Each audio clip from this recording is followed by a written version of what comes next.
13 ജോലിക്കാര് ഈ പഞ്ചായത്തിലുണ്ട്. ഒരു മാസം 12 ലക്ഷം രൂപയാണ് നമ്മുടെ നികുതി പണം അവർക്ക് വേണ്ടി ചെലവഴിച്ചുകൊണ്ടിരിക്കുന്നത്. പക്ഷെ നമുക്ക് എന്താണ് കിട്ടുന്നത്? നമ്മൾക്ക് കിട്ടുന്നത് ഇതുപോലുള്ള ദുരിതങ്ങൾ മാത്രമാണ്. ആ ദുരിതത്തിനൊരു അറുതി വരുന്നതിന് വേണ്ടിയാണ് കഴിഞ്ഞ 2 മാസം മുമ്പ് ഞങ്ങളിവിടെ ഒരു ധർണ നടത്തി.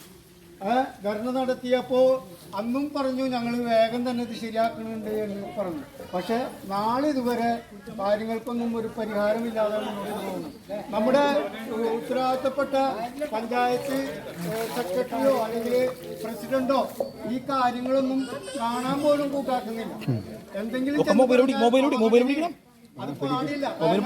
ജനങ്ങളുടെ നികുതി പണം വാങ്ങിച്ചുകൊണ്ടാണ് നിങ്ങൾ ശമ്പളം ആ ശമ്പളം വാങ്ങിക്കുമ്പോൾ നിങ്ങൾക്ക് ഉത്തരവാദിത്തമുണ്ട്. നാട്ടുകാരുടെ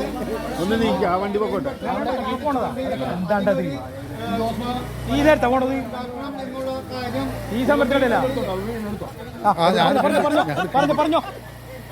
പറഞ്ഞോട്ടോ പറഞ്ഞ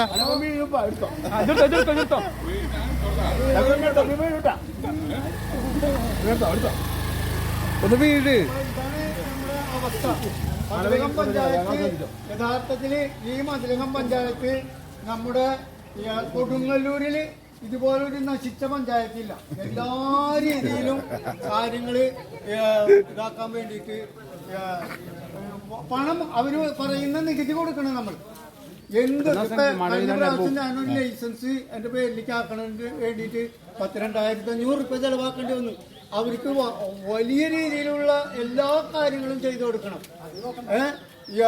ഇവിടുത്തെ എന്താ പറയാ, ഈ വേസ്റ്റ് എടുക്കാൻ വരുന്ന ആളുകൾക്ക് അത് ബാലൻസ് ഉണ്ടെങ്കിൽ അതുപോലും അടച്ചെങ്കിൽ മാത്രമേ നമ്മൾക്കൊരു കാര്യം ചെയ്തു തരുള്ളൂ. മനസ്സിലായി? എത്രയോ ബുദ്ധിമുട്ടാണ് ജനങ്ങളെ സംബന്ധിച്ചിടത്തോളം വലിയ രീതിയിലുള്ള ബുദ്ധിമുട്ടാണ്. ആ ബുദ്ധിമുട്ട് പരിഹരിക്കുന്നതിനാവശ്യമായ ഈ പഞ്ചായത്ത് നടപടി സ്വീകരിച്ചില്ല എങ്കിൽ ശക്തമായ സമരം പഞ്ചായത്തിന്റെ മുമ്പിൽ നടത്തേണ്ടി വരുമെന്ന് മാത്രം. കൈയടിക്ക് കൈകൊട്ട് വിളിക്കാൻ വേണ്ട വെള്ളം മാറ്റാൻ പാടില്ല. അയ്യോ മൊബൈൽ എടുത്ത് പിടിച്ചോട്ടോ. മൊബൈലോട്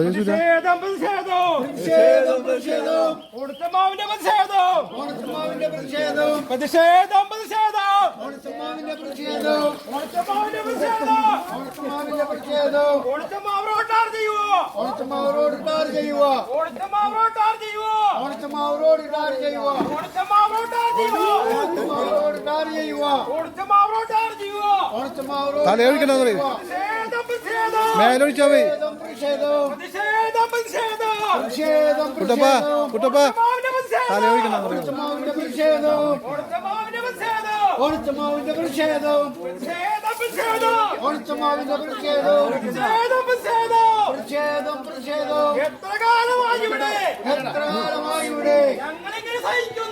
ഞങ്ങളിങ്ങനെ സഹിക്കുന്നേ. തുടക്കി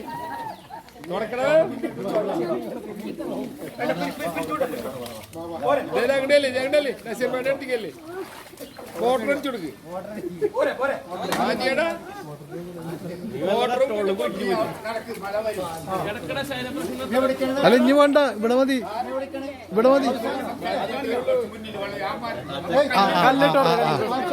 അങ്ങോട്ട് പോവാ, നമുക്ക് അങ്ങോട്ട് പോവാ.